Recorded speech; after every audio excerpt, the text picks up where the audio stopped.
शुरुआत जो है वो दूसरों से उम्मीद रखकर नहीं होती है। क्रांति की शुरुआत होती है खुद क्रांति बनने से।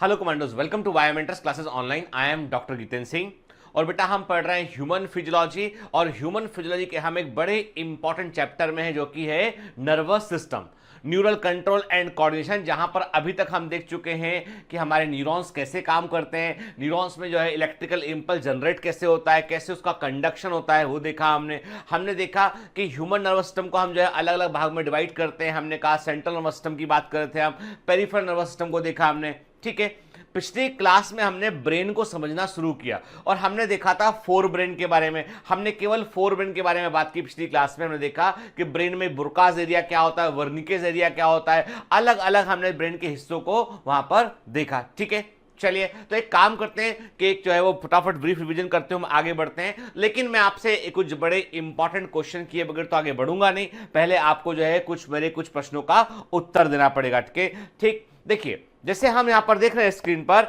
कि हमें दिखाई पड़ रहा है ह्यूमन ब्रेन। ठीक है, तो ह्यूमन ब्रेन में जो आप देख रहे हैं कई सारे उभरे और जो है वो धंसे हुए हिस्से दिखाई पड़ रहे हैं। तो गायराई और सल्कस आपको दिखाई पड़ रहे हैं। वो बाहर का सरफेस जो है वो सेरिब्रल कॉर्टेक्स हमें दिखाई पड़ रहा है। जो ह्यूमन ब्रेन में सबसे बड़ा भाग है वो क्या है, वो है सेरिब्रल कॉर्टेक्स। ठीक है ना बेटा, ठीक है।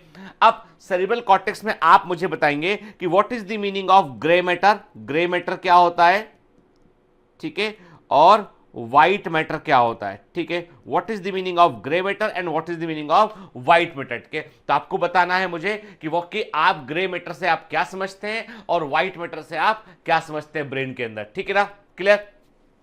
दूसरा क्वेश्चन आपके लिए ये है कि आपको बताना है इसमें कि लेवलिंग जो किया गया बेटा, इसमें ए क्या है, ठीक है, बी क्या है और ये सी क्या है। एनसीईआरटी का ही इमेज है, फिगर है 21.4। आपको बताना है इस लेवलिंग में कि ए, बी और सी पार्ट क्या है। वेरी वेरी इंपॉर्टेंट क्वेश्चन जिसका आप मुझे आंसर भेजेंगे। क्लियर, कमेंट में आंसर लिख भेजिएगा बेटा।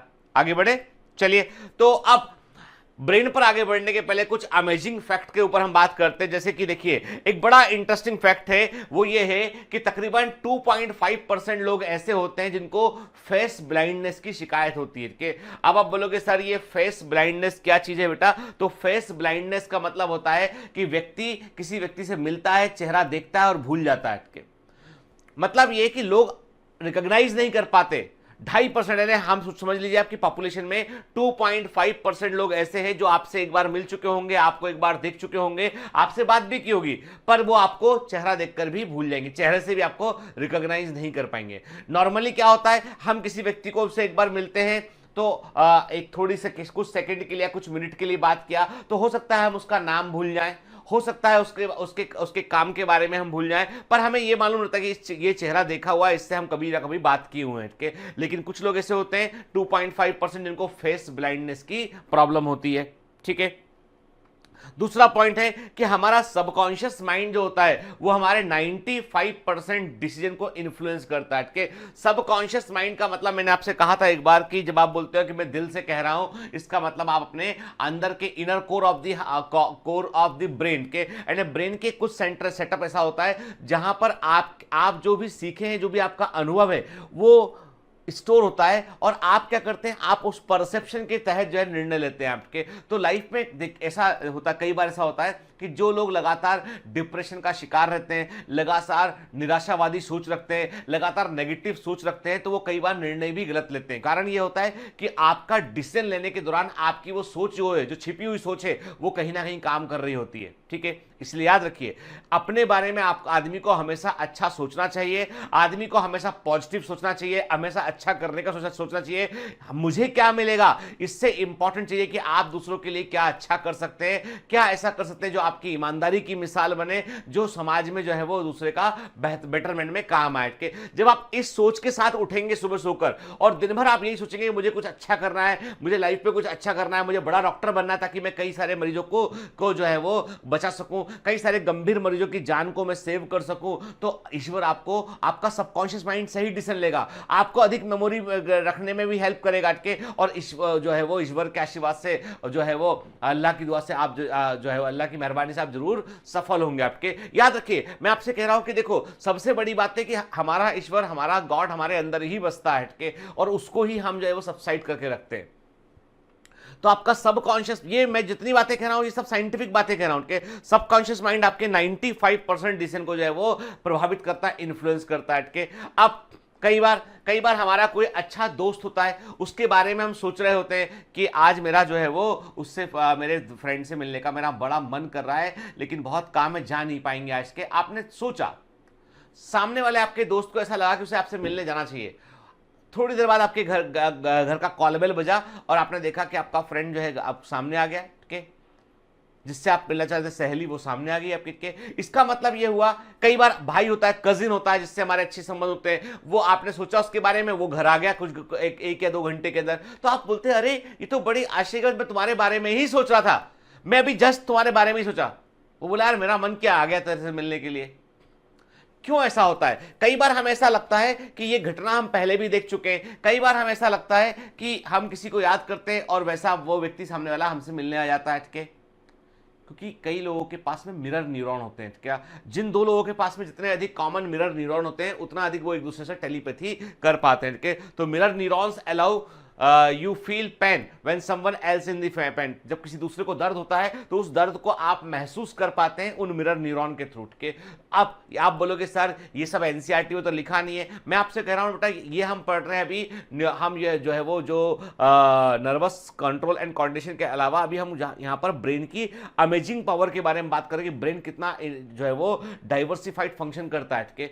कई चीजें ऐसी जो आज भी हम समझने की कोशिश कर रहे हैं कि it is easy to create false memories in the brain. एक और मजेदार बात यह है कि जो ब्रेन होता है उसमें कई लोग जो है फॉल्स मेमोरी क्रिएट कर लेते हैं कि जैसे आपने देखा होगा एलिस इन द वंडरलैंड, वो लड़की सोचती थी और एक अलग दुनिया में पहुंच जाया करती थी कि कई बच्चे होते हैं जो नई नई कहानियां बोलते हैं कि मैं एक नई कहानी सुनाएंगे आपको, ऐसी स्टोरीज बताएंगे जो मनगढ़ंत स्टोरीज है के। ये सब जो है वो ब्रेन की क्रिएटिविटी होती है और कई बार हम इस क्रिएटिविटी को इतना गहरा सोच लेते हैं कि वो हमारी मेमोरी का हिस्सा भी बन जाती है। ठीक है, more than half of the thoughts your brain generate are negative. Interesting बात यह है कि आदमी के दिमाग में जो आधे से अधिक विचार आते हैं ना वो नेगेटिव आते हैं, इसलिए उन आधे से अधिक विचारों से आपको हर समय लड़ना होता है, हर समय आपको फाइट करना होता है। तो इसलिए मैं कहता हूं ना सदैव अपने आप को मोटिवेटेड रखिए, सदैव पॉजिटिव सोचिए। तो ये आपको बता दूं मैं, ये कठिन काम है, इसको आपको लगातार अपने आप को मोटिवेट रखना होगा, अपने आप से कहना होगा जब नेगेटिव विचार आए उनको सप्रेस करना होगा, आपको हमेशा पॉजिटिव सोचना होगा, क्योंकि आप दिन भर में कई बार जो है वो चीजों को नेगेटिवली टैकल करते हैं। कोई कुछ कहता है उसको उसमें भी आप नेगेटिव एस्पेक्ट ढूंढ लेते हैं और ये ह्यूमन नेचर है, हमें इसे ही तो ओवरकम करना है, तभी तो हमें सफलता मिलेगी। ठीक है बेटा, चलिए तो ये तो बड़े अमेजिंग फैक्ट देखे हमने ब्रेन के बारे में। अब वापस से लौटते हैं, हम अपने चैप्टर के अंदर लौटते हैं वापस से के। तो अभी पिछली क्लास में हम जो है फोर ब्रेन के बारे में पढ़ चुके थे, हम देख चुके थे कि फोर ब्रेन जो है वो किस तरह का होता है।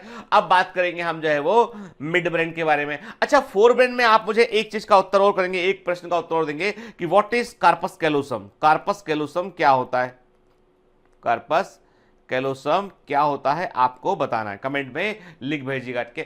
अब हम बात करेंगे बेटा मिड ब्रेन के बारे में कि मिड ब्रेन क्या होता है। ठीक है, तो देखिए मिड ब्रेन आप देख रहे हैं कि फोर ब्रेन से नीचे है और हिंड ब्रेन के ऊपर है, मिडिल पोजीशन में, इसलिए इसको हमने क्या बोला, इसको हमने मिड ब्रेन कहा, इसलिए इसको हमने मिड ब्रेन कहा। ठीक है, क्लियर। अब देखिए मिड ब्रेन को एग्जैक्टली हम देखें यहाँ पे, तो आप देख रहे हैं कि फोर ब्रेन के ठीक नीचे है और आप देख रहे हैं हिंड ब्रेन के ठीक ऊपर, इसलिए इसको हमने मिड ब्रेन का। और mid brain is very very important part होता है आपके ब्रेन का के। देखिए आप क्या देख रहे हैं, सेरिब्रल कॉर्टेक्स से आपको नीचे दिखाई पड़ रहा है और पोन्स के आपको ऊपर दिखाई पड़ रहा है मिड ब्रेन। तो लोकेशन बेटा इसका दिमाग में रखिएगा आपकी कहां पर ये होता है। This is the mid brain. Clear, देख रहे हैं आप। और मिड ब्रेन को हम बेटा ब्रेन स्टेम के पार्ट में शामिल करते हैं, मिड ब्रेन को हम ब्रेन स्टेम के पार्ट में शामिल करते हैं, उसका अपर हिस्सा होता है। ठीक है, देखिए आप ना ये हम देख रहे हैं मिड ब्रेन, जो हमने मार्क किया ना कलर से बेटा, this is the mid brain. ये क्या, ये हिस्सा है इसका मिड ब्रेन, ठीक है। कई बड़ी इंपॉर्टेंट प्रोसेस में ये इन्वॉल्व होता है, ठीक है। देखते हैं हम क्या लिखा है एनसीईआरटी में। The mid brain is located between the thalamus and hypothalamus of the forebrain and between the thalamus hypothalamus of the forebrain and pons of the hindbrain के मतलब ये है कि फोरब्रेन में जो थैलेमस और हाइपोथैलेमस, फोरब्रेन का जो हिस्सा है बेटा, फोरब्रेन के थैलेमस और हाइपोथैलेमस के नीचे होता है और हिंड ब्रेन के पोन के ऊपर होता है, यानी हिंड ब्रेन में जो पोन्स है बेटा उसके ऊपर होगा और फोरब्रेन में जो आपका थैलेमस और हाइपोथैलेमस है उसके ठीक नीचे होगा। तो मिड ब्रेन का लोकेशन दिमाग में रखना है हमको कि फोरब्रेन में जो थैलेमस हाइपोथैलेमस के नीचे मिड ब्रेन होगा और हिंड ब्रेन के पोन्स वाले हिस्से के ऊपर होगा। व्हाट के a canal called the cerebral aqueduct passes through the mid brain. एक कैनाल, याद रखिएगा बेटा, सेरिब्रल एक्वाडक्ट एक कैनाल होती है जो कि मिड ब्रेन से जो है पास करती है। अब आगे हम बात करेंगे इसकी क्या सिग्निफिकेंस है इसका। अभी हमने इतना कहा कि एक कैनाल होती है जिसे सेरिब्रल एक्वाडक्ट कहते हैं बेटा, वो मिड ब्रेन से पास करती है। आपको पता है बेटा, जो है सेरिब्रो स्पाइनल फ्लूइड जो होता है वो ब्रेन के अंदर और स्पाइनल कॉर्ड के अंदर भरा होता है। हम सीएसएफ के ऊपर भी बात करेंगे। सेरिब्रो स्पाइनल फ्लूइड जो है वो ब्रेन में और जो है वो स्पाइनल कॉर्ड में भरा होता है। तो हम क्या देख रहे हैं, एक कैनाल होती है जिसको हम बोलते हैं सेरिब्रल एक्वाडक्ट कहते हैं, वो मिड ब्रेन से पास होती है। The dorsal portion of mid brain consist mainly of 4 round swelling जो लोब के फॉर्म में दिखाई पड़ती है, जिसे हम कॉर्पोरा क्वाड्रिजेमिना कहते हैं। वेरी वेरी आईएमपी याद रखना बेटा, क्वेश्चन इज दैट कि कॉर्पोरा क्वाड्रिजेमिना का संबंध किससे है? इसका संबंध है मिड ब्रेन से। संख्या में 4 होती हैं, राउंड स्वेलिंग होती है, तो कॉर्पोरा क्वाड्रिजेमिना संख्या में 4 होती है, राउंड स्वेलिंग होती है और ये मिड ब्रेन के डॉर्सल पोर्शन में होती है। के मतलब मिड ब्रेन का जो यदि हम ऐसे सिर में देखें तो सामने वाला हिस्सा वेंट्रल होगा और ये वाला हिस्सा डॉर्सल होगा। के तो मिड ब्रेन के पीछे का जो हिस्सा हमारी बॉडी में पीछे की तरफ फेस करता है वो डॉर्सल हिस्सा है। तो वहां पर आपको जो है 4 राउंडेड स्वेलिंग देखने मिलेगी, जिनको कॉर्पोरा क्वाड्रिजेमिना कहते हैं। ठीक है, मिड ब्रेन और हिंड ब्रेन मिलकर बनाते हैं ब्रेन स्टेम। तो इसका मतलब ब्रेन स्टेम के अंदर मिड ब्रेन को हम शामिल करते हैं। ठीक है, अब एक बड़ा क्वेरी उठ रहा है यहां पर कि कई सारे कमांडोज बोल रहे हैं सर नर्वस सिस्टम को थोड़ा और डिटेल में पढ़ाइए, क्योंकि हमारी एमसीक्यू बुक में बहुत डिटेल में लिखा हुआ है, हमारे XYZ कोचिंग में भी बहुत डिटेल में बताया हुआ है।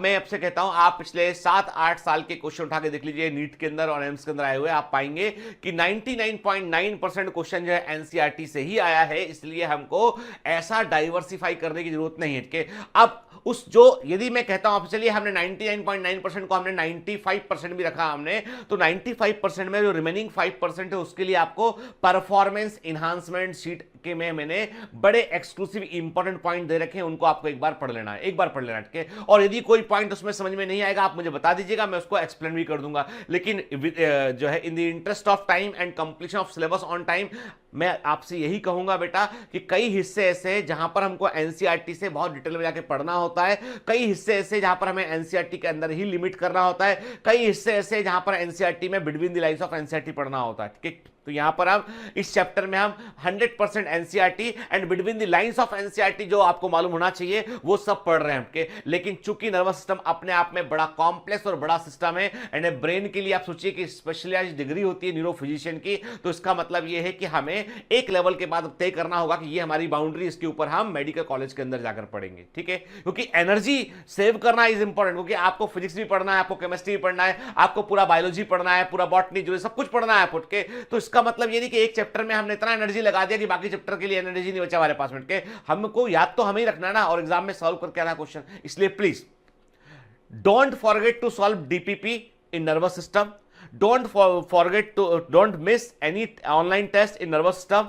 ठीक है, और प्लीज प्लीज प्लीज बार बार कह रहा हूं, परफॉर्मेंस एनहांसमेंट सीट को पढ़ना मत भूला कीजिए, आप पढ़ा कीजिए उसको। के मुझे मालूम है कि आपका मन करता नहीं हो गया, आप तो एनसीईआरटी के अलावा क्यों पढ़े हम के।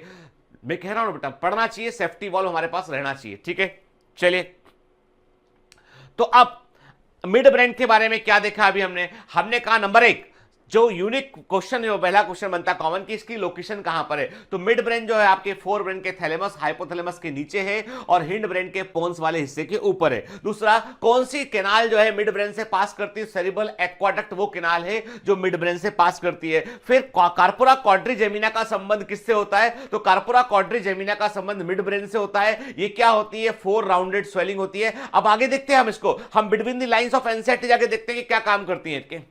फिर मिड ब्रेन और हिंड ब्रेन मिलकर ब्रेन स्टेम को बनाते हैं। तो देखिए हम देख रहे हैं हमारे सामने ब्रेन का इमेज दिखाई पड़ रहा है कि फोर ब्रेन देखा, हमें मालूम है फोर ब्रेन के अंदर सेरिब्रम, थैलेमस और हाइपोथैलेमस काउंट होते हैं। फिर हमने देखा हिंड ब्रेन में पोन्स, मेडुला ऑब्लंगेटा और जो है वो सेरिबेलम शामिल होते हैं। ठीक है, फिर जो हिंड ब्रेन है और फोर ब्रेन के बीच में हमको मिड ब्रेन दिखाई पड़ रहा है, और जो ब्रेन स्टेम होता है उसमें मिड ब्रेन शामिल होता है और हिंड ब्रेन शामिल होता है। तो मिड ब्रेन और हिंड ब्रेन के तीनों part, pons, medulla oblongata, cerebellum जो है वो ब्रेन स्टेम को बनाते हैं। ठीक है, क्लियर।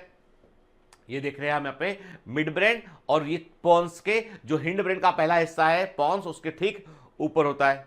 ठीक है, क्लियर।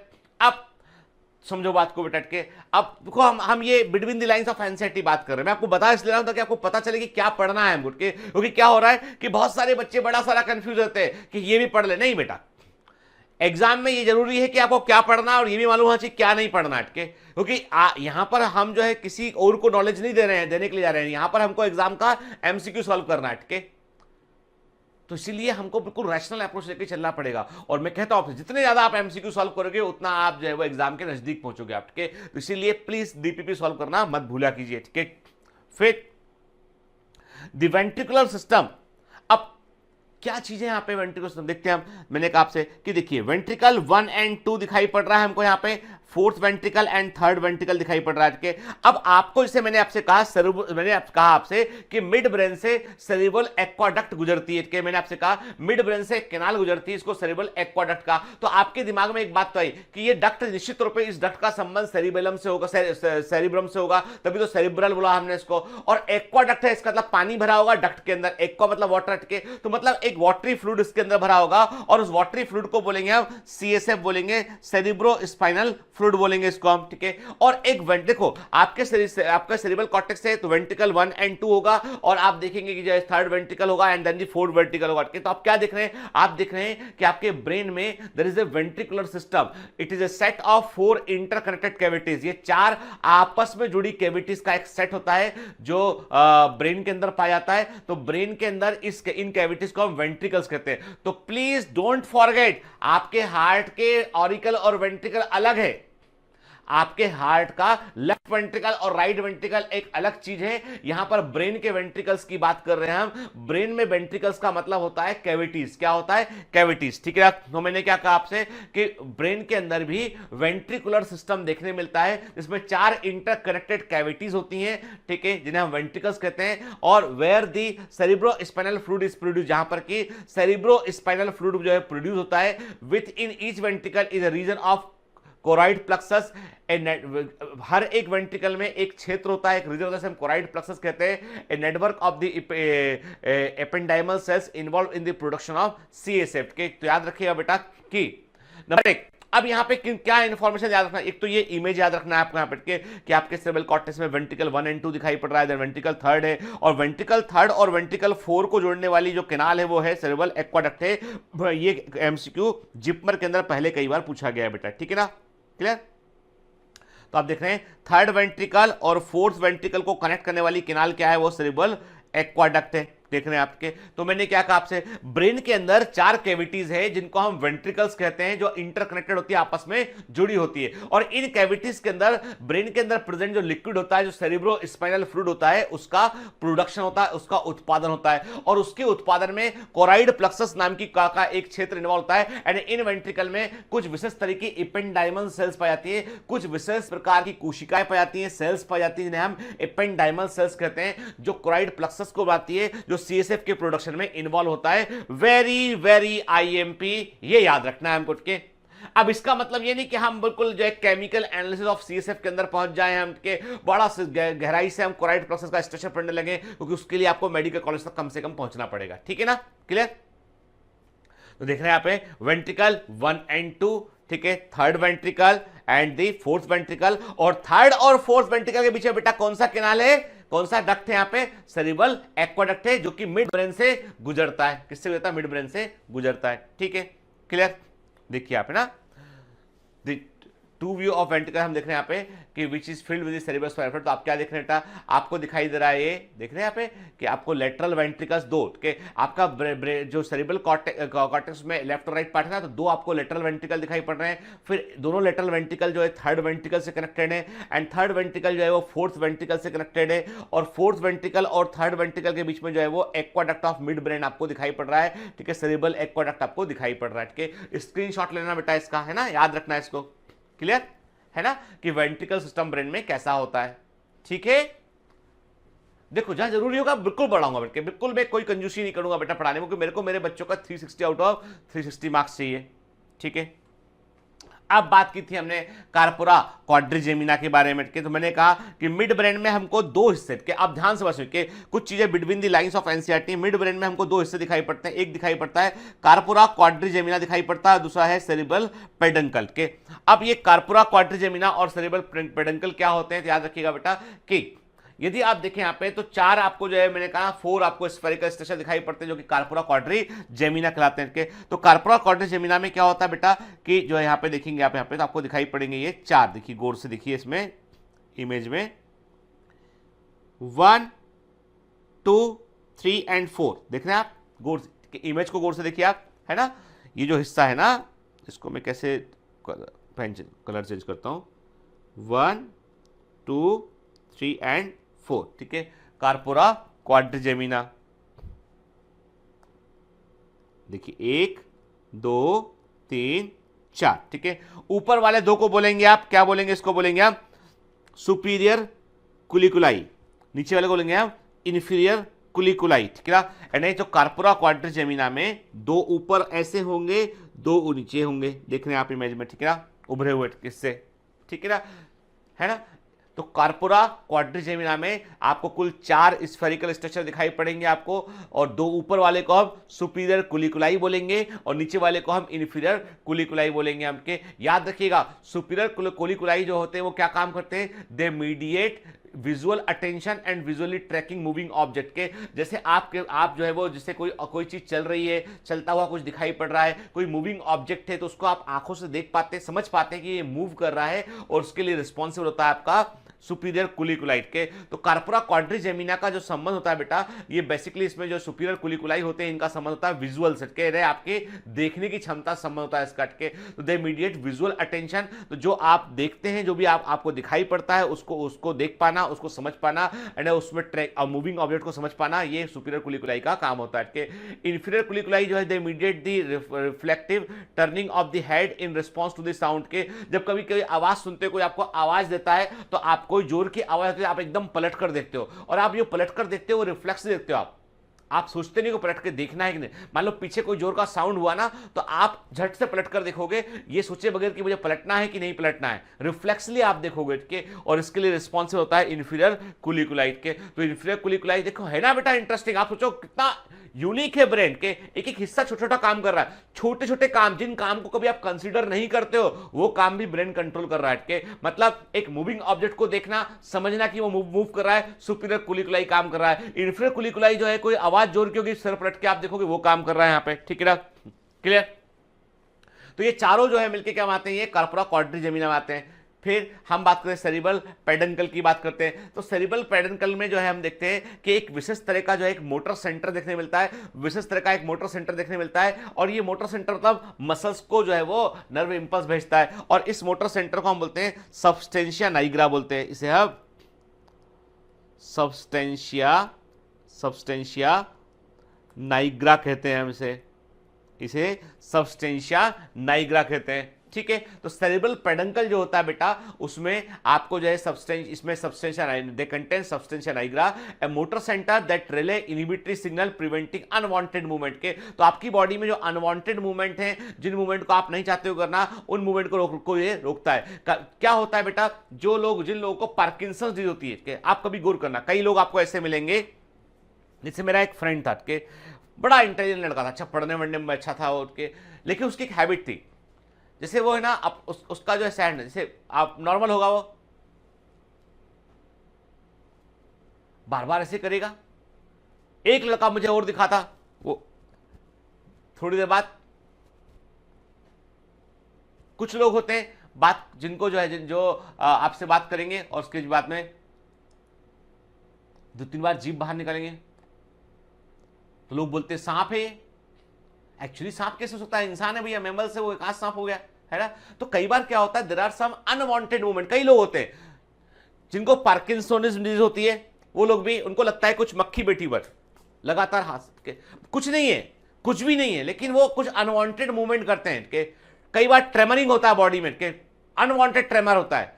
तो ये सब क्यों होता है? ये सब इसलिए होता है कि जो सबस्टेंशिया नाइग्रा है, वहां के नर्व जो है वो डैमेज हो गए, वहां के नर्व डैमेज हो गए, इसलिए ऐसा होता है कि नहीं? मजेदार बताओ मेरे उठ के, है ना। आपको पूरे हर समय आपको एक नया राज मालूम चला कि ब्रेन में अच्छा ऐसा भी होता है। तो आपका जो सेरिब्रल पेडिकल है, मिड ब्रेन का हिस्सा है, उसमें जो है सबस्टेंशिया नाइग्रा होता है, वो मोटर न्यूरॉन का होता है, और ये इनहिबिटरी नेचर का होता है। ये इनहिबिट करता है, ये मूवमेंट को रोकने वाले सूचनाएं भेजता है। ये कहता है भैया अनवांटेड मूवमेंट मत करो, के कुछ होगा तो मूवमेंट करना, अनवांटेड मूवमेंट नहीं करो, ठीक है ना। ठीक, तो क्या लिखा है यहां पे देखिए, degeneration of the neuron of the substantia nigra leads to the muscle tremor of Parkinson's disease के। तो पार्किंसंस डिजीज में, पार्किंसन की बीमारी में जो मस्कुलर ट्रेमर होता है, आपको बता दूं, यदि आपने पार्किंसन डिजीज वाले व्यक्ति को आपने 1 कप चाय का दिया, आपने जिसको पार्किंसोनिज्म डिजीज है उसको आपने चाय का दिया, तो चाय का कप वो उठाकर, उसका चाय का कप जो होगा ना, जैसे मान लो मैं आपसे कहता हूं कि ये मेरे पास चाय का कप है, ठीक है, ठीक है, तो वो चाय का कप जो होगा ना, उसका वो कप जो है वो उसके हाथ में ऐसे ऐसे ऐसे ऐसे वो सीधा नहीं पकड़ पाएगा। जैसे आप सीधा पकड़े ना, ऐसे ऐसे ऐसे ऐसे वो हाथ में हिलता रहेगा लगातार कब वो, ठीक है। ये मस्कुलर ट्रेमर है। और ये मस्कुलर ट्रेमर जो है ये क्या करता है, ये क्यों होता है? क्योंकि सबस्टेंशिया नाइग्रा वाला हिस्सा है, उसका न्यूरॉन जो है वो डैमेज, वहां पर डिजनरेशन हो चुका होता है, ठीक है।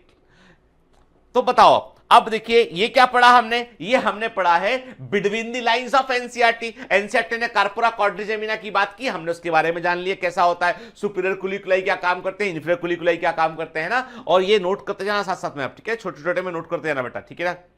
चलिए, अब हमने क्या कहा आपसे कि जो आपका मिड ब्रेन है उसमें आपका कार्पोरा क्वाड्रिजेमिना है, ठीक है, जिसको हम जिसके लिए एक दूसरा वर्ड भी यूज करते हैं, इसको हम टेक्टल प्लेट भी कहते हैं, याद रखना, इसको हम टेक्टल प्लेट भी कहते हैं। तो उसमें सुपीरियर कुलिकुलाई होते हैं, सुपीरियर कॉलिकल्स होते हैं, ये विजुअल रिफ्लेक्स सेंटर होते हैं, turns eyes and head in response to the visual stimulus के। जब आप कोई मूविंग ऑब्जेक्ट देखते हो ना, तो अपना सिर घुमाते हो, उसको आप मूव होते हुए समझ पाते हो, just because of the superior colliculi के। और इंफीरियर कुलिकुलाई जो होते हैं, इसमें होता है ऑडिटरी रिफ्लेक्स सेंटर होता है के। तो मतलब इंपॉर्टेंट पॉइंट इज दैट कि आपका विजुअल रिफ्लेक्स सेंटर जो होता है वो सुपीरियर कुलिकुलाई में होता है, और ऑडिटरी रिफ्लेक्स सेंटर जो है वो इंफीरियर कुलिकुलाई में होता है। तो ऊपर वाले 2 गोले क्या है बेटा, वो है सुपीरियर कुलिकुलस है कार्पोरा क्वाड्रिजेमिना के, और नीचे वाले 2 क्या है, वो इंफीरियर कुलिकुलस है। आप ये कंफ्यूज मत होना बेटा, आपको बता दो सुपीरियर कुलिकुलाई कहां पर, इस इमेज में ये है सुपीरियर कुलिकुलाई, ये सुपीरियर कुलिकुलाई है, ये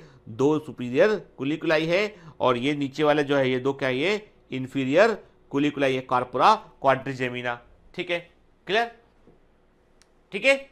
तो अब हम समझ गए कि मैं, अब देखो एमसीक्यू बड़ा सिंपल सा आएगा एमसीक्यू के, in which part of the brain visual reflex center and auditory reflex centers are present.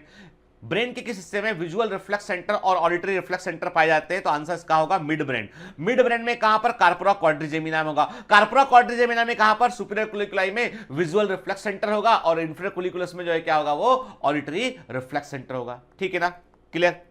चलिए, तो अब हम समझ गए बात को। अब एक काम करते हैं हम, ठीक है, आपसे पूछते हैं हम, आपसे, है ना, ठीक है, हमारे बच्चों से पूछते हैं हम, बताएंगे मेरे को कि ये लेबलिंग किस चीज की है, व्हाट इज दिस, ठीक है, आपको बताना है कि क्या है बेटा ये, है ना। लंबी कहानी आंख बंद करके नहीं सुन सकते हैं, हमको बीच में एक्टिव रहना पड़ेगा, आंसर भी देना पड़ेगा, ठीक है। चलिए, अब मैंने आपसे कहा कि चलिए अभी बिल्कुल हम मिड ब्रेन का महिमा मंडन कर रहे हैं, हम बिल्कुल क्या है, हाँ मिड ब्रेन की हम के बारे में हम गाथा सुन रहे हैं कि मध्य मस्तिष्क क्या काम करता है के mid brain manages the function of both left and right brain. अब इंटरेस्टिंग के मिड ब्रेन जो होता है that is it is A track. Actually क्या होता है कि आपका लेफ्ट और राइट ब्रेन जो होता है दोनों से जो आपका लेफ्ट और राइट ब्रेन है मतलब सेरिब्रल कॉर्टेक्स से वहां फोर ब्रेन का जो हिस्सा लेफ्ट और राइट हिस्सा है उसके बाद मिड ब्रेन पे जाके जो है वो यहाँ पे जो है वो ट्रैक यहाँ पे क्रॉस करता है, यहाँ पे ट्रैक आता है यहाँ पे, और उसका मतलब ये होता है हमेशा बोलते हैं कि ये दोनों ब्रेन के फंक्शन को ये मिड ब्रेन वाला हिस्सा जो है वो मैनेज करता है कि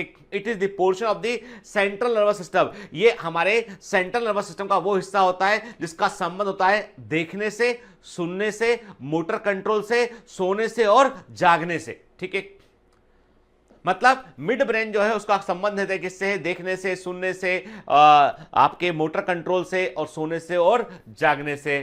ठीक है, क्लियर। अब आते हैं हिंड ब्रेन पर। मिड ब्रेन के बारे में समझा हमने, पश्चिम मस्तिष्क की बात करते हैं। हिंड ब्रेन में शामिल क्या होते हैं, पोन्स, सेरिबेलम और मेडुला के। मेडुला को हम मेडुला ऑब्लंगेटा भी कहते हैं, बिल्कुल सही बात है के।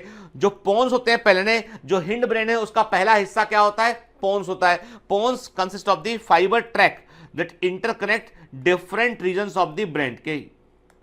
इंपॉर्टेंट बात के पोन जो होता है एक प्रकार समझ लीजिए कि पोन एक तरह का जो है प्रोसेसिंग सेंटर है। पोन जो होता है ये वो हिस्सा है जहां पर कई तरह के फाइबर ट्रैक्ट आते हैं, ब्रेन के अलग अलग हिस्सों से आते हैं और यहां से फिर वो आगे निकलते हैं के। मतलब पोन जो होता है एक तरह का जो है वो चौराहे के समान है, and it's like a square के चौराहे के समान है। हम क्या बोलेंगे इसको, एक प्रकार से ये जो है वो राउंड अप के समान है, चौराहे के समान है हम जहां से जो है वो कई सारे नर्व ब्रेन के अलग अलग हिस्सों के नर्व फाइबर गुजरते पहुंचते वहां पर। ठीक है, चलिए देखते हैं पोन्स के बारे में। The pons is a section of brain, the pons is a section of brain stem that lies between the midbrain and the medulla oblongata। अब आप बोलोगे सर आपने सेरिब्रम को क्यों नहीं, आपने जो है वो सेरिबेलम को क्यों नहीं काउंट किया। सेरिबेलम साइड में होता है, लेटरली होता है, यानी जो पोन है पोन के ठीक नीचे मेडुला ऑब्लंगेटा होता है, सेरिबेलम साइड में होता है बेटा। ठीक है ना, तो देखिए हम क्या देख रहे हैं, हमने कहा आपको कि जो पोन होता है, पोन जो है वो ब्रेन का वो हिस्सा होता है जो कि मिड ब्रेन और मेडुला ऑब्लंगेटा के बीच में होता है। और यदि आप देखेंगे तो हमें कैसा दिखाई पड़ेगा, ये इसे हम ऐसा बोलते हैं, इसे बोलते हैं बट ऑफ ब्रेन स्टेम कहते हैं। बट समझते हैं, बट का मतलब होता है जो हिप वाला पोर्शन है। एंड नॉर्मल व्यक्ति है उसका ये हिप वाला पोर्शन ऐसा उभरा होता है क्या। ठीक है, ये लेग हो गया। एक सामान्य व्यक्ति की बात करें हम तो हम देखेंगे कि ये उसका व्यक्ति का लेग हो गया और ये इसका this is the hip portion. ये वाला पोर्शन क्या होगा, हिप वाला पोर्शन हटके। तो जैसे और हिप के लिए हम बट वर्ड भी यूज करते हैं, तो जो बट ऑफ द ब्रेन यानी कोई example commonly but of the brain stem है ना, ब्रेन स्टेम में कौन सा ऐसा हिस्सा है जो व्यक्ति के हिप के समान या बट के समान दिखाई पड़ता है, तो वो हिस्सा होता है पोन्स वाला हिस्सा होता है। क्या होता है वो, पोन्स वाला हिस्सा होता है। ठीक है, the pons is a section of brain stem that lies between the midbrain and the medulla oblongata. Visually it look like an enlarged section of the medulla oblongata। देखने में हमको ये medulla oblongata का enlarged section दिखाई पड़ता है, इसे हम butt of the brain stem कहते हैं। However the actual structure of pons and its function are quite different। हालांकि medulla oblongata और pons में काफी बड़ा अंतर होता है, दोनों के फंक्शन अलग अलग प्रकार से होते हैं। ठीक है, देखिए आप है ना, अब इमेज को समझने की कोशिश करते हैं यहाँ पे। हम क्या देख रहे हैं, हमने आपसे कहा कि ये दिखाई पड़ रहा है हमें हिंड ब्रेन वाला, हम जो ये बेटा हिंड ब्रेन वाला हिस्सा देख रहे हैं, इसमें क्या देख रहे हैं बेटा, ये हमें दिखाई पड़ रहा है मेडुला, ये मेडुला है। ठीक है, मेडुला के ऊपर हमको ये पोन्स दिखाई पड़ रहा है और ये साइड में दोनों लेफ्ट राइट दोनों साइड में हमको दिखाई पड़ेगा, ये सेरिबेलम हमको पीछे बैक साइड में दिखाई पड़ेगा और नीचे ये स्पाइनल कॉर्ड है। ठीक है, क्लियर। तो पोन्स जो होता है वो बेसिकली मेडुला ऑब्लंगेटा के ठीक ऊपर वाला हिस्सा होता है यहाँ पे, और आप देख रहे हैं कि इसको हम जो है but of the brain stem भी कहते हैं इसको। ठीक है, the pons contain nuclei that relay signals from the forebrain to the cerebellum. Important बात है कि पोन्स के अंदर कई सारे बड़े इंपॉर्टेंट सेंटर होते हैं, पोंटाइन सेंटर बोलते हैं, जिनको हम पोंटाइन सेंटर भी कहते हैं। पोन्स के अंदर कई सारे ऐसे न्यूक्लियाई होते हैं जो कि फोरब्रेन की इंफॉर्मेशन को सेरिबेलम तक भेजते हैं। ठीक है, दिस इज दी, ये हम जो देख रहे हैं ये है पोन वाला हिस्सा है। ठीक है, the pon contain the nuclei that relay signals from the forebrain to the cerebellum along with nuclei that deals primarily with sleep, respiration याद करो, आपको पोंटाइन सेंटर रेस्पिरेशन के समय हमने बात किया था इस बारे में, है ना। तो मैंने क्या कहा कि पोन के अंदर जो न्यूक्लियस होते हैं वो जो है वो नींद का भी कंट्रोल करते हैं, आपके सांस लेने की दर से जो है वो आपका रेस्पिरेशन कंट्रोल करते हैं, निगलना जो swallowing होती है उसका कंट्रोल करते हैं, ब्लैडर कंट्रोल जो होते हैं, याद कीजिए मैं पढ़ाया हूं आपको ब्लैडर कंट्रोल में पोन्स के बारे में मैंने जिक्र किया हुआ, ब्लैडर कंट्रोल में पोन इन्वॉल्व होता है, हियरिंग में सुनने में इन्वॉल्व होता है, बॉडी की इक्विलिब्रियम को बनाए रखने में, आपके स्वाद लेने में, टेस्ट में, आई मूवमेंट में, फेशियल एक्सप्रेशन में, फेशियल सेंसेशन में और सीधे खड़े रहने के पोस्चर में जो है पॉन्स इन्वॉल्व होता है। तो पॉन इज वेरी, अब ये पॉन इतने सारे काम कैसे कर सकता है, क्योंकि पॉन जो है यहां पर सारे के सारे ब्रेन के फाइबर कनेक्ट करते हैं और यहां से न्यूक्लियाई से सप्लाई जाती है सेरिबेलम को। तो कई सारे काम ऐसे होते हैं जो सेरिबेलम के माध्यम से होते हैं, जो सेरिबेलम के मीडियम से होते हैं, जैसे कि बॉडी के इक्विलिब्रियम को बनाए रखना, पोस्चर को बनाए रखना, ये सेरिबेलम के बगैर ये नहीं हो सकता है, ठीक है। तो इसमें लेकिन पॉन्स वो जगह जहां से सप्लाई सेरिबेलम को गया होता है, ठीक है। तो अब कुल मिलाकर हम बात करते हैं कि पॉन्स के फंक्शन क्या होते हैं। तो मैंने आपसे कहा कि याद रखना बेटा, फंक्शन ऑफ पॉन्स के फंक्शन ऑफ पॉन्स, ठीक है ना। मैं पूरा स्टेटमेंट पूरा करूं ताकि आप कंफ्यूज हो जाए। फंक्शन ऑफ पॉन्स, ठीक है, पॉन्स के फंक्शन क्या होते हैं, इंपॉर्टेंट है बेटा, आईएमपी है ना, पूछा था एग्जाम में। तो it they relay sensory information between the cerebellum and the cerebrum के, तो ये सेरिबेलम और सेरिब्रम के बीच में सेंसरी इंफॉर्मेशन को जो है वो फ्लो करते हैं। Some theories posit that it has a role in dreaming, कुछ लोग ऐसा मानते हैं, कुछ अवधारणाएं बतलाती हैं कि जो हम ड्रीम्स देखते हैं उसमें पॉन्स का रोल होता है, ठीक है। फिर वेरी वेरी इंपॉर्टेंट, ये रेस्पिरेशन का कंट्रोल करते हैं, इनमें जो है हमको, हम जो इसमें न्यूस्टिक सेंटर होता है वो लोअर पोन्स में होता है और न्यूमोटैक्सिक सेंटर जो है वो अपर पोन्स में होता है। कुल मिलाकर पोन्स जो है वो रेस्पिरेशन पर गहरा प्रभाव डालते हैं, रेस्पिरेशन का बेटर कंट्रोल करते हैं इनके। तो इसमें जो है वो न्यूस्टिक सेंटर लोअर पोन्स में होता है और न्यूमोटैक्सिक सेंटर जो है वो अपर पोन्स में होता है। A number of cranial nerve nuclei are present in the pons, pons में ब्रेन से बड़ी संख्या में सप्लाई आई होती है, क्रेनियल नर्व के न्यूक्लियाई वहां पाए जाते हैं। और जो है ये क्या, ये नर्व क्या होती है, ट्राइजेमाइनल नर्व होती है, एब्डक्शंस नर्व होती है, वेस्टिबो कॉक्लियर नर्व न्यूक्लियाई होता है, फेशियल नर्व न्यूक्लियस होता है। देखो फेशियल नर्व होगा तो चेहरे के एक्सप्रेशन को कंट्रोल करेगा, वेस्टिबुलर कॉक्लियर होगा तो वो सुनने को कंट्रोल करेगा आपका, ठीक है। तो देयर आर इंपॉर्टेंट नर्व की यहां से जो है सप्लाई न्यूक्लियाई उसके यहां से निकलते हैं बाहर, ठीक है। अब आते हैं हम सेरिबेलम पे, पोन्स के बाद। तो क्या देखा हमने हिंड ब्रेन में जो है पोन्स को देखा। अब बात करते हैं हम सेरिबेलम की बात करते हैं। Cerebellum has very convoluted surface in order to provide the additional space for the more neuron के। सेरिबेलम भी जो है सेरेब्रल कॉर्टेक्स के समान ही दिखाई पड़ता है, लेकिन इसमें आप देखेंगे इसमें जो है वो surface more folded, it is more folded के, छोटे छोटे कई सारे फोल्ड हैं, मोर फोल्डेड सरफेस हमको दिखाई पड़ती है के। ऐसा इसलिए होता है कि most of the maximum number of neuron यहां पर जो है वो एकोमोडेट कर सके के। देखिए आप, है ना। अब ब्रेन में हम देख रहे हैं सेरिबेलम का पोजीशन देख रहे हैं, यहाँ पे आप देख रहे हैं, ये देखो ये तो सेरिब्रम दिखाई पड़ रहा है। वेंट्रिकल्स, अब आप वेंट्रिकल आपको समझ में आ गया कितने होते हैं, ठीक है। Ventricles, corpus callosum, hypothalamus, pituitary gland, mid brain, then pons and this is the cerebellum, और ये है मेडुला, ठीक है बेटा, है ना, ठीक।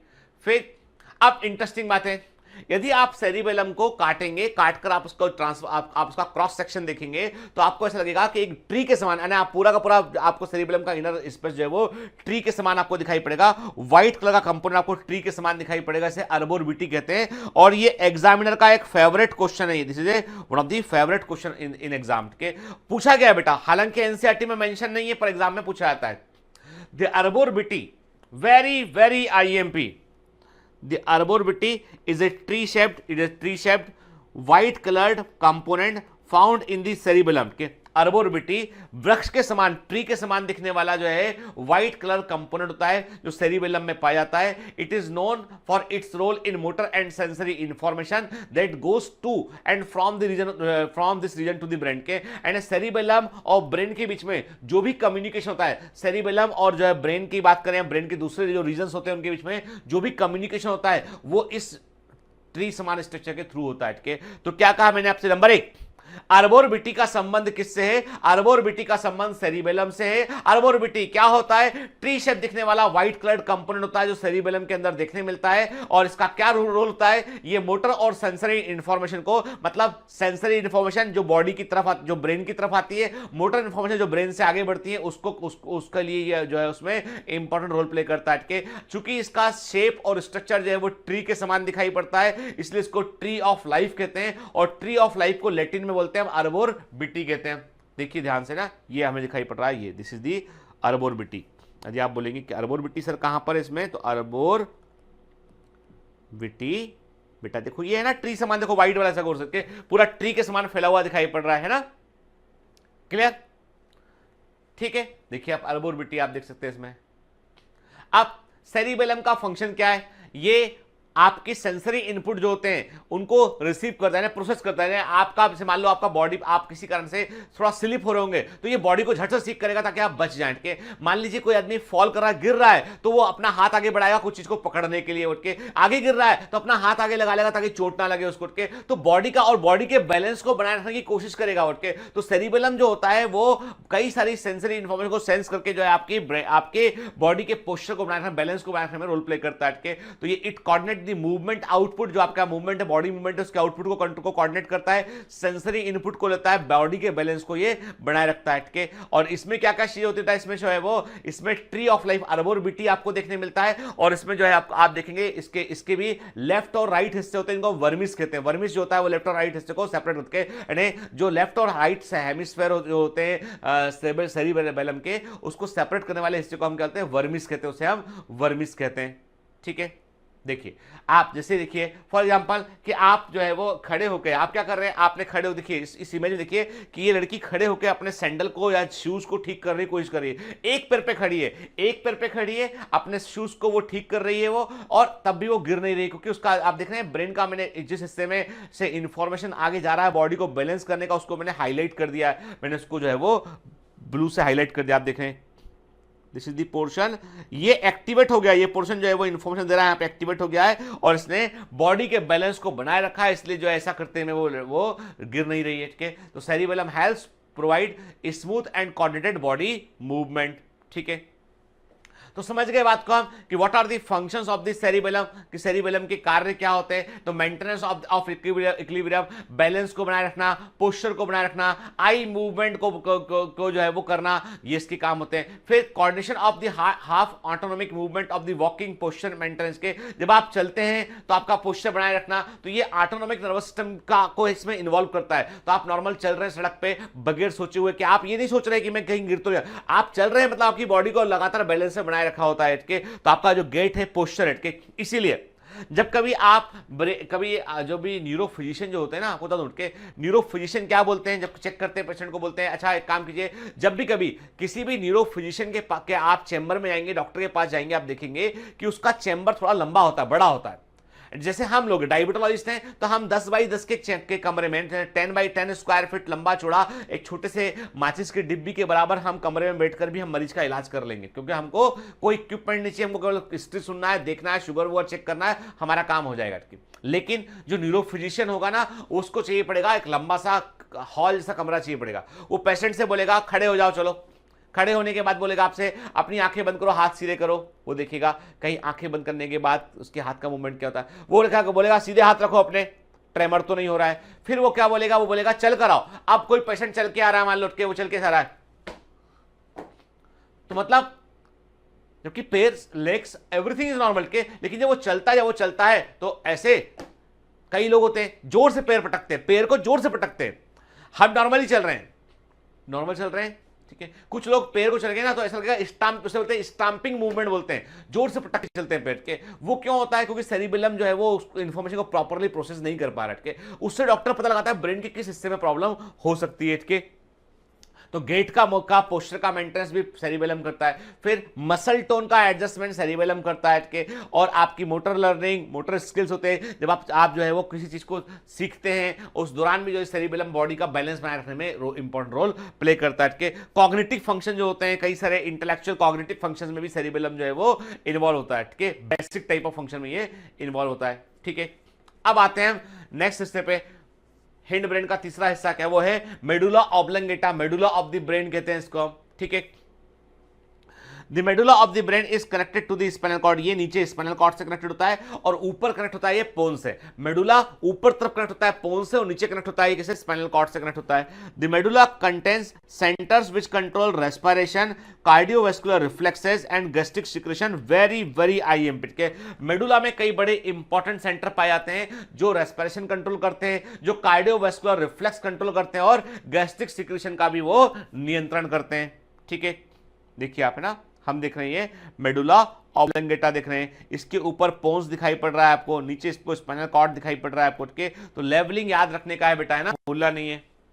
ठीक है, मेडुला ऑब्लंगेटा देख रहे हैं आप, है ना। और मेडुला ऑब्लंगेटा के अंदर आपको क्या दिखाई पड़ता है, आपको कई कई स्पेशल टाइप के न्यूक्लियस, मेडुला ऑब्लंगेटा के अंदर आपको कई विशेष प्रकार के न्यूक्लियस देखने मिलेंगे, आपको स्पेशल टाइप ऑफ न्यूक्लियाई देखने मिलेंगे जो कई सारे बड़े इंपॉर्टेंट फंक्शन में इन्वॉल्व होते हैं। जैसे कि आप देख रहे हैं इसमें आपको दिखाई पड़ रहा है कार्डियोवैस्कुलर सेंटर न्यूक्लियाई दिखाई पड़ रहा है आपको, रेस्पिरेटरी रिदमिक सेंटर दिखाई पड़ रहा है आपको यहाँ पे जो है न्यूक्लियस क्यूनिटस और न्यूक्लियस ग्रेसिलिस और ओलिवरी न्यूक्लियस दिखाई पड़ रहा है जो बॉडी के टोन पोस्चर को मेंटेन करने में भी, जो बॉडी के कई सारे मोटर कंट्रोल में भी रोल प्ले करता है। लेकिन यहाँ पे आप देख रहे हो दो सबसे इंपॉर्टेंट सेंटर जो पूरे जीवन के लिए जरूरी है, वो है आपका हार्ट और लंग्स को मेंटेन करना। तो रेस्पिरेटरी रिदमिक सेंटर आपको दिखाई पड़ रहा है यहाँ पर, और आपको कार्डियोवैस्कुलर सेंटर जो है वो मेडुला ऑब्लंगेटा में दिखाई दे रहा है। ठीक है, क्लियर।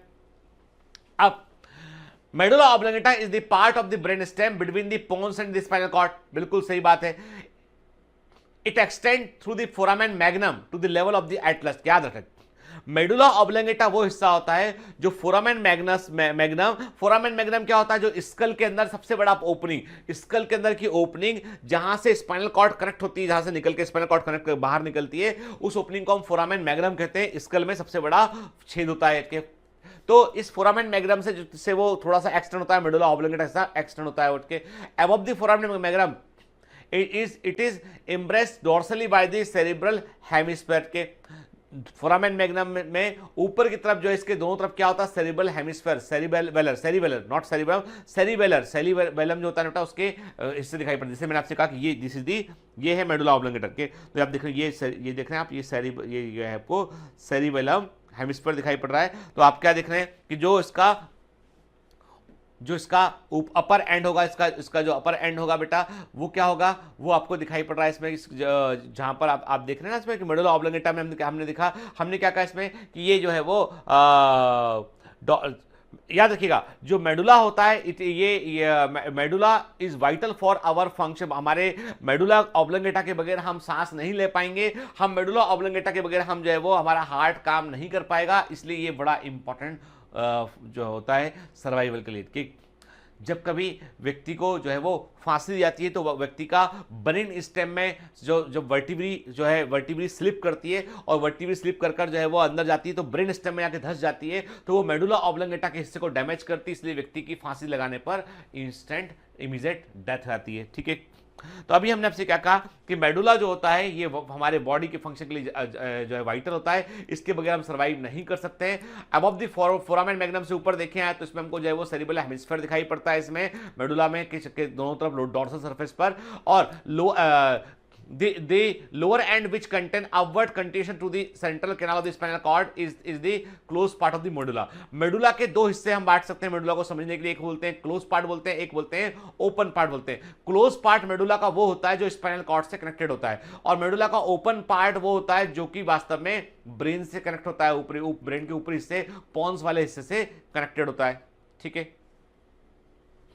तो कुल मिला के मैंने क्या कहा मैंने आपसे कहा कि जो मेडुला ऑब्लंगेटा है it is A relay centre and contains many vital function. क्या contains nuclei for many vital function के रेस्पिरेटरी सेंटर रेगुलेट, ये कैसे काम करता है, ये आपके रेस्पिरेशन के रेट को, डेप्थ को और रिदम को कंट्रोल करता है। कि ये जो है डिक्रीज ऑक्सीजन का लेवल कम होता है उसके लिए सेंसिटिव होता है, इंक्रीज CO2 के लिए सेंसिटिव होता है, और पीएच में परिवर्तन के लिए सेंसिटिव होता है। इसके अलावा कार्डियक सेंटर जो होता है वो आपका rate and force of the heart beat को जो है वो महसूस करता है। वासोमोटर सेंटर जो होता है ये क्या काम करता है बेटा, ये ब्लड प्रेशर को कंट्रोल करता है। यानी जो आपका ब्लड प्रेशर कंट्रोल करने वाला सेंटर भी कहां होता है, वो मेडुला ऑब्लंगेटा में होता है, इसको हम वासोमोटर सेंटर कहते हैं, इसके लिए हम वासोमोटर सेंटर वर्ड का यूज करते हैं। ठीक है, क्लियर।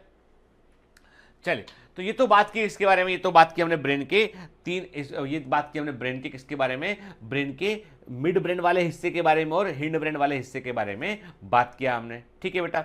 अब नेक्स्ट क्लास में हम बात करेंगे बेटा कि हमारी बॉडी में जो स्पाइनल कॉर्ड होता है वो किस तरह का होता है और रिफ्लेक्स एक्शन बॉडी में कैसे जनरेट होते हैं, and how the spinal cord is responsible for the reflex action, ये हम नेक्स्ट क्लास में बात करेंगे। तो आज हमने जितने भी हिस्से पढ़े, एंड पोन्स हुआ, हिंड ब्रेन हुआ, कि जितने भी हिस्से पढ़े हमने, हिंड ब्रेन में पोन्स हुआ, मेडुला ऑब्लोंगेटा हुआ, और हमारा सेरिबेलम हुआ बेटा, ठीक है, और मिड ब्रेन हुआ, ठीक है, कार्पोरा क्वाड्रिसेमिना हुआ है, ये सब के डिटेल नाम इनके भूलना नहीं, आपको याद रखना है कि कौन सा क्या फंक्शन करता है। कई बार आपको लगेगा कि फंक्शन इनके मिक्स हो रहे हैं, तो मिक्स कोई चिंता वाली बात नहीं है, क्योंकि ब्रेन में फाइबर कई जगह से गुजरता है वो, तो कई अलग अलग हिस्से उसको अफेक्ट करते हैं, कि कुछ फंक्शन एकदम डिफाइंड होते हैं और कुछ फंक्शन मिक्स टाइप के होते हैं, पर हमको याद रहना चाहिए कि कौन सा कहां पर किस फंक्शन में वो इन्वॉल्व है, ठीक है ना, क्लियर। तो चलिए, तो पढ़ते रहिए बेटा, मेहनत करते रहिए, और मुझे पूरी उम्मीद है कि नर्वस सिस्टम आपको बोर नहीं लग रहा होगा और आपको जो है इसके बारे में और जानने का मन होगा। जब किसी चैप्टर के बारे में और जानने का मन होता है, मतलब उस चैप्टर में हमको मजा आ रहा है और उसमें हम अच्छा करेंगे। प्लीज बार बार कह रहा हूं आपसे मैं, एमसीक्यू सॉल्व करना मत भूलिएगा, और जो रिलेवेंट एमसीक्यू है as per new syllabus of NEET examination NCERT के अकॉर्डिंग उनको सॉल्व करना है, क्योंकि पुराने एमसीक्यू बुक में कई क्वेश्चन ऐसे, जो 1988 में क्वेश्चन पूछा गया था, तो उस समय सिलेबस अलग था, तो उसके अकॉर्डिंग वो क्वेश्चन फ्रेम किए गए थे, तो वो अब नहीं एग्जाम में नहीं आते, तो जो आता है एग्जाम में वो पढ़ना है बेटा हमको। All the best.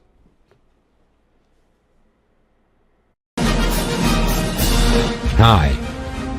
To become an official commando of Biomentors, join us at www.biomentors.online.